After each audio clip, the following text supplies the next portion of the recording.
सभी को ओम तत्सत नमस्कार। और क्या कहूँ,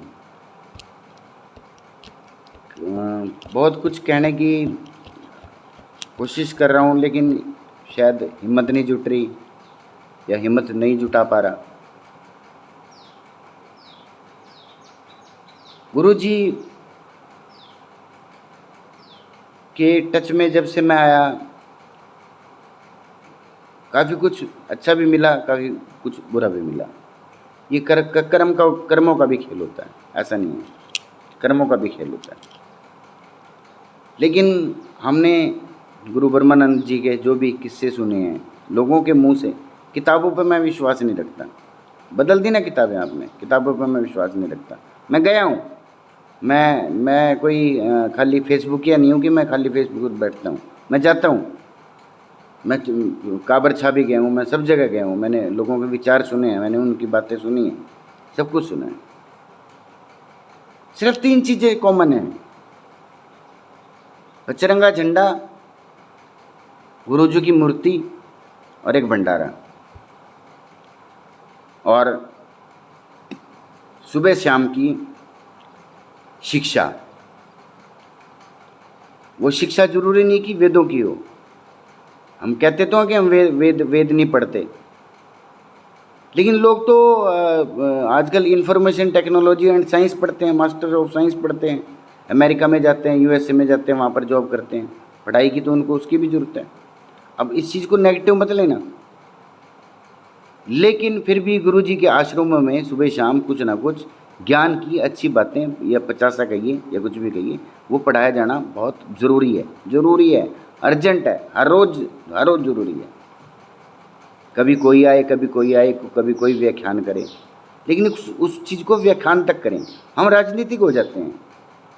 मंच कोई भी हो, धार्मिक मंच है, हमने उसका राजनीतिक इस्तेमाल कर लिया। कुछ भी मंच हो, जहाँ पर भी 100-200 लोग हमें नज़र आते हैं, वहाँ पर कुछ कौवे हैं जो अपने आप बगैर बुलाए आ जाते हैं। कौन किसने बुलाया आपको? क्यों आए आप जब आपका काम नहीं है वहाँ पर? ये काम गुरु भक्तों का है, उन हजारों लाखों करोड़ों का जो विदेशों में भी रहते हैं। ये काम उन गुरु भक्तों का है कि वो विरोध करें। विरोध हो नहीं रहा, लेकिन कोई विरोध नहीं हो रहा। इस विरोध से काम नहीं चलने वाला। जो विरोध आप करते हो, इससे काम चलने वाला नहीं है। सोशल मीडिया पर विरोध की बाढ़ आनी चाहिए, बाढ़ आनी चाहिए। और जो ये ट्रस्ट हैं, जितनी भी चीज़ें हैं, बड़ी चीज़, ये गुरुजी के बनाए गए स्थान हैं जो कि हमारे आने वाली पीढ़ी के काम आएंगे, इनका भी एक सलूशन होना जरूरी है। जो वहाँ पर गुरुजन बैठे हैं, उनकी सेवा भी होनी बहुत ज़रूरी है, उनकी इज्जत भी बहुत ज़रूरी है, उनकी रिस्पेक्ट भी बहुत ज़रूरी है। लेकिन मैं ये चैलेंज देता हूँ, इस समाज का कोई भी व्यक्ति इन सब संतों को एक साथ बुलाकर आमने सामने बिठाकर डिबेट नहीं करा सकता। पंचायती तो बहुत पहुँच जाएंगे माड़ा पहनने वाले, लेकिन कर नहीं सकता कोई ये काम। अगर ये कोई काम कर दे तो उसको भी मैं महापुरुष मानूंगा। है क्या, कुछ आश्रम हैं, वहाँ पर कुछ गुरु भगत रहते हैं। लोगों की सेवा करना हमारा काम है, यही तो काम करना है। सीए कर देगा आपका काम ये तो, ऑडिट। अगर आपसे नहीं, क्यों आप बिना बात के पंचायती बन रहे हो जब नहीं बन सकते? और बन भी नहीं सकते आप। समाज स्वीकार भी नहीं करेगा आपको, समाज आपको गालियाँ भी देगा बाद में। अगर आपने कोशिश करके अच्छे मन से और अच्छे उससे आपने कोशिश की, तो समाज फिर भी गाली देगा। समाज ने तो गाली देनी है। आप अच्छा करो तो भी समाज गाली देगा, बुरा करो तो भी समाज गाली देगा। 4 किले बेच दिए, सवरे ने 4 किले बेच दिए, 4 किले खरीद लिए, सवरे ने 4 किले खरीद लिए, तो ये सवरा शब्द तो लगेगा ही लगेगा साथ में। इसी चीज़ की चिंता ना करो। मुझे सबसे बड़ी चिंता हो रही है जो बच्चे बाहर जा रहे हैं, वो मैं मानता हूँ वो बहुत मेहनत में बहुत बिजी हैं, बहुत मतलब जो काम हम 50 साल में करेंगे वो शायद 10 साल में करें। सैल्यूट है उन लोगों को। लेकिन गुरु भक्ति की तरफ भी थोड़ा ध्यान दो थोड़ा सा। आप भंडारे लगा रहे हैं, बहुत अच्छी बात है, लेकिन डेली रूटीन आप हर दिन को 24 दिसंबर समझो। जिस तरह के षड्यंत्र चल रहे हैं, जिस तरह से आर्य समाज ये षड्यंत्र चला रहा है कि गुरु जी के जितने भी आश्रम हैं उनके ऊपर कब्जा कर लिया जाए, जितनी भी उनकी धन संपत्ति है उसके ऊपर कब्जा कर लिया जाए, ये सारे के सारे आपके जीवन में होंगे, बाद में नहीं होंगे आपके। किस लिए पचरंगा झंडा जब गुरु जी ने दिया है तो किस लिए दूसरा भगवा झंडा तो हमारे देश का झंडा है, वो भगवा झंडा तो मेरी जान है, लेकिन पचरंगा भी मेरी जान है, उसका भी एक कोने में एक स्थान है, बहुत अच्छा स्थान है। उसको क्यों नहीं करते आप? उसकी रक्षा के लिए क्यों नहीं खड़े होते आप? उसको क्यों नहीं उखाड़? देखो वही बात है ना कि आपने एक ध्वज लगा दिया, भगवा ध्वज लगवा दिया, और एक हिंदू व्यक्ति उस ध्वज को वहाँ से हटाए, उखाड़े, ये कितनी बुरी बात है? ये कितनी बुरी बात है? ये सारी सच्चाइयाँ हैं, ये सारी की सारी सच्चाइयाँ हैं। गुरु जी की संपत्तियों को लेके झगड़े हैं, हर जगह झगड़े हैं, कहीं भी शांति नहीं है। ये तो सिर्फ हमारी माताएं बहनें जाकर वहाँ पर जब कोई प्रोग्राम होता है, मूर्ति की स्थापना होती है, पचरंगे झंडे की स्थापना होती है, तो वहाँ पर इनका रूप देख के ही लगता है कि हाँ गुरु ब्रह्मानंद जी आज भी कहीं ना कहीं समाज के भले के लिए कार्य कर रहे हैं और करते रहेंगे। ये छोटी छोटी बातें हैं, इनके ऊपर आपको ध्यान रखना पड़ेगा। देखो दोस्तों, मैं तो बहुत ज़्यादा नहीं जाता कहीं, कुछ टाइम अलाउ नहीं कर रहा, कुछ सेहत अलाउ नहीं कर रही, और बहुत सारे ज़िंदगी में फैक्टर होते हैं जिनकी वजह से मैं बहुत समय नहीं दे पाता। लेकिन आप तो दे सकते हो, आप तो दे सकते हो, आप तो पढ़े लिखे हो, आप तो यूरोप में रहते हो, अमेरिका में रहते हो, आप तो अपने विचार दो। आप तो कम से कम अपनी जो डीपी है आपकी, जो भी आप इंस्टाग्राम यूज़ करते हैं, कुछ भी करते हैं, क्या उस डीपी को जगत गुरु ब्रह्मानंद जी को पचरंगे झंडे के साथ रिप्लेस नहीं किया जा सकता? 1 सेकंड लगेगा दोस्तों, यार कर दो यार, यही कर दो, 8-10 लाख काम, यही काम कर दो यार। रिक्वेस्ट है मेरी आपसे, आप सभी लोगों से हाथ जोड़ के यही काम कर दो आप। और जो गुरु जी के नियम हैं उन नियमों का पालन नहीं करता, वहाँ पर धन देना बिल्कुल बंद कर दो। हो सकता है आपकी आस्था हो, अगर आपकी वहाँ पर आस्था है तो आप डिबेट करो, उस चीज़ को लड़ाई का अखाड़ा मत बनाओ, लड़ाई का अखाड़ा नहीं बनना चाहिए कहीं से भी। और जितने भी ये गुरुजी हम वहाँ पर जितने भी हम अपने मंदिर बनाते हैं, आश्रम बनाते हैं, ये देखभाल के सोच समझ के रखा करो कि किसका क्या एजेंडा है। आजकल आदमी ही आदमी को खा रहा है और कोई कुछ नहीं कर रहा। बड़ी हैरानगी होती है कि जो देवियाँ एक साथ रही गुरुजी के उसमें, जिन्होंने गुरुजी की सेवा की, आज वो अलग अलग हैं, एक दूसरे से बातचीत नहीं करती, संपत्ति का झगड़ा होता है, एक फेसबुक के ऊपर बुराइयां की जाती हैं। क्या एक साधु संत किसी दूसरे साधु संत की, मैं तो कर सकता हूँ, मैं तो साधु संत नहीं हूँ, बुराई कर सकता है? क्या ये चीज़ें अच्छी लगती हैं? क्या चीज़ें एक दिन के मिलने से क्या जरूरत है महासभा की? क्या जरूरत है मेरी? क्या जरूरत है किसी और की? क्या जरूरत है किसी XYZ खाने वाले की, पीने वाले की? क्या जरूरत है? दोस्तों मेरा जीवन है, मैं अपना जीवन अपने तरीके से जी रहा हूँ। अच्छे तरीके से जीऊँगा तो अच्छा कहलाऊँगा, बुरे तरीके से जीऊँगा तो बुरा कहलाऊँगा। बाकी जीवन में उतार चढ़ाव ये सब लगे रहते हैं, इन चीज़ों का कोई जीवन के ऊपर फ़र्क नहीं पड़ता है टाइम बिंग, लेकिन ये सब चीज़ें अपने आप सॉल्व हो जाती हैं। मुसीबतों का सामना करना सीखो। अभी आपके सामने एक बहुत बड़ी मुसीबत तो है, बहुत बड़ी मुसीबत है। ये हर 6 महीने के एजेंडे हैं। जितना धन दौलत गुरु ब्रह्मानंद जी के आश्रमों पर बरस रही है, उस पर सबकी नज़र है। कुछ लोग ये मत कह देना कि मेरी भी है नज़र, मेरी भी हो सकती है। सबकी नज़र उस धन दौलत के ऊपर है, किस तरह से इन बड़ी बड़ी बिल्डिंगों को और किस तरह से इनको कब्जा किया जाए। जमाना बदल रहा है। हम वही रोड हैं जो गुरु ब्रह्मानंद जी को अपशब्द कहते थे। हम वही गुरु हैं जिन्होंने हमने बस्तड़ी में उनको घुसने नहीं दिया था। हम वही लोग, सॉरी गुरु नहीं, लोग हैं। हम वही लोग हैं जिनका हमने बहुत जगह विरोध किया।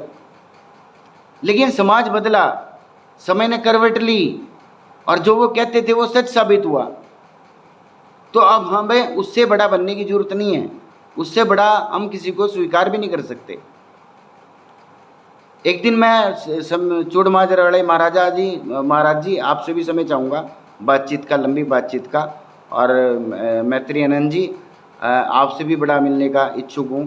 कहीं ना कहीं आपकी बातें मुझे कटाक्ष लगती हैं, कटाक्ष महसूस होता है, लेकिन मैं आपको बहुत लंबे समय से जानता हूँ और आपकी दिल से इज्जत भी करता हूँ, सब कुछ करता हूँ। लेकिन गुरु ब्रह्मानंद जी के आश्रमों के साथ अगर किसी तरह की कोई छेड़छाड़ की जा रही है, एक तो ये मीडिया ने सत्यानाश कर दिया है। लोग गालियाँ तो मुझे, मैं तो सच बोलता हूँ, कोई झूठ साबित कर दे। अब जिसको जिसको मिर्ची लगेगी वो तो झूठ बोलेगा ही, लेकिन साबित करो ना। मैं तो सच बोलता हूँ, सच बोलता रहूँगा, हमेशा बोलता रहूँगा। कल की मीटिंग का भी कोई लाभ नहीं हुआ, जो कल मीटिंग थी ना उसके बारे में किसी को पता था। उससे पहले जो ये मीटिंग थी उसके बारे में थोड़ा बहुत, वो भी एक दिन पहले पता चला, एक दिन पहले पता चला। तो इस तरह के अगर कोई आयोजन है तो उनकी खबरें 5-7 दिन पहले चलाओ, ताकि लोगों को पता चल सके। और पंचायत का मतलब पंचायत होना चाहिए, धार्मिक पंचायत को राजनीतिक पंचायत में चेंज नहीं करना चाहिए। अब मैं कहूँ कि राजनीतिक लोगों को वहाँ पर ना बुलाओ तो वो भी शोभा नहीं देता, क्योंकि राजनीति के बगैर कुछ नहीं है।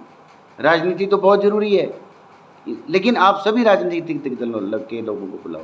कोई हम एक दूसरे के दुश्मन थोड़ी हैं तो हम दोस्त हैं, तो हम आखिर इंसान।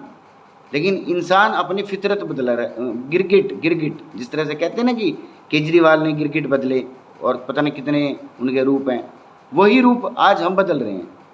कुछ 5-10 लोग इस समाज का बंटादार करने पर तुले हुए हैं, बंटादार करने पर तुले हुए हैं। दो आश्रमों में तो अलग से जन्म दिवस मनाया जाने लगा है। क्या आपका जन्म दिवस अलग अलग हो सकता है? किस बेस पे कह सकते हो आप?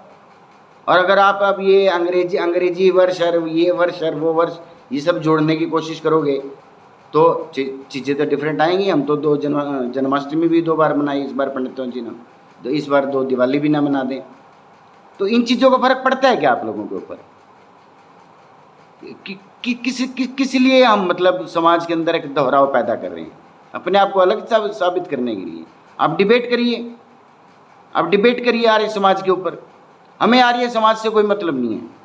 सब आर्य समाज की रिस्पेक्ट है, आर्य समाज की इज्जत है। आर्य समाज ने बहुत कुछ किया, लेकिन मेरा मतलब नहीं है, मेरा मन नहीं मानता। मेरा मन सिर्फ गुरु ब्रह्मानंद जी को मानता है, सभी भगवानों को मानता है, आर्य समाज को भी मानता है और पचरंगे को मानता है कि पचरंगा हमारा स्वरूप है, पचरंगा हमारा रूप है, पचरंगा हमारी पहचान है। और जहाँ पर भी आपको जगह मिले, जहाँ पर भी आपको पंचायती जगह मिले, 100-200 गज तो कोई, वैसे भी आपको ग्रामीण भी जिसके पास 10-20 किलो होंगे, 100-200 गज तो वो भी दे देगा, ताकि उसके खेत के अंदर एक आश्रम बन सके। आप पचरंगे झंडे की स्थापना करो। आप प्रचार तो करते ही नहीं आप। मैंने गुरुजी का प्रचार सुनते हुए अरसा हो गया कि कभी आपने प्रचार किया हो किसी ने भी। सिर्फ लड़ाइयाँ, और लड़ाइयाँ भी आप जिस तरह से आप चेहरे बनाते हैं, साधु संत ऐसे चेहरे नहीं बनाते। और लोगों ने तो अंत कर दिया, लोगों ने तो आश्रमों को अपना इसमें ये क्या दूसरे आश्रमों में चेंज करना शुरू कर दिया। अपने अपने सबकी वो हैं, अपने अपनी सबकी विचारधारा है, अपने अपनी सबकी किताबें निकाल के आते हैं। लेकिन मेरा सिंपल मानना है, सीधा मानना है, कोई किताब नहीं, कोई कुछ नहीं। गुरुजी हमें पचरंगे रूप में ही स्वीकार हैं। गुरुजी जिस अवस्था में मूर्ति पर बैठे हैं वही हमें स्वीकार है। हम लाखों दान देंगे, करोड़ों दान देंगे, और हम इन आश्रमों को और फैलाएंगे। गांव दर गांव 4-4, 5-5 आश्रम होंगे, हरिद्वार में 5 आश्रम होंगे, सब कुछ होगा। समाज तो तैयार बैठा है पैसे देने के लिए, आप लेते ही नहीं हो। अरे किसी से मांगोगे तभी तो कोई कुछ देगा, लेकिन उसका हिसाब किताब होना चाहिए। ये नहीं कि आपने किसी से 1 लाख ले लिया और उसका गोलमाल ले लिया, आपने गोलमाल बीच में कोई और कर गया। कहाँ से ये खर्चे हो रहे हैं इतने? कहाँ से ये गाड़ियाँ हरिद्वार से और यहाँ ये कैसे घूम रही हैं? ये कहाँ से कुछ हो रहा है? ये सब गलत है, ये सब गलत है, ये सब गलत है। और मैं फिर ये एक अच्छे शब्दों में चेतावनी है कि किसी भी आश्रम में आगे से, आश्रम कोई भी हो, किसी भी स्टेट में हो, कहीं भी हो, सिर्फ पचरंगे का और गुरुजी का प्रचार होगा। इसके अलावा वहाँ पर किसी तरह का कोई प्रचार की कोई किसी भी तरह से इजाज़त नहीं दी जाएगी। और अगर कोई इजाज़त अपनी इच्छा से देता है बगैर किसी की परमिशन के, जो भी आप लोग जिससे भी परमिशन लेते हैं, पहली बात तो करना ही नहीं है। और अगर आप फिर भी आप उसके ऊपर अड़े रहते हैं तो आपके ऊपर कानूनी कार्रवाई भी की जा सकती है और आपका सामाजिक बहिष्कार भी किया जा सकता है। आप जितने भी धन दौलत आपको वहाँ पर मिलती है, उस धन दौलत पर भी कहीं ना कहीं रोक लग सकती है। हमें इंसानियत के लिए काम करना है, हमें इंसान के लिए काम करना है। आप गरीब व्यक्ति को दान दो वहाँ पर। अगर कोई गरीब व्यक्ति आता है, किसी की डिलीवरी है, किसी का कुछ है, आप उसको 1000, 500, 2000 उसको दो यार, लोग देंगे आपको पैसे। समाज तो ऐसा होना चाहिए, समाज की तो ऐसे की जरूरत है। लेकिन हमने समाज को बना क्या दिया?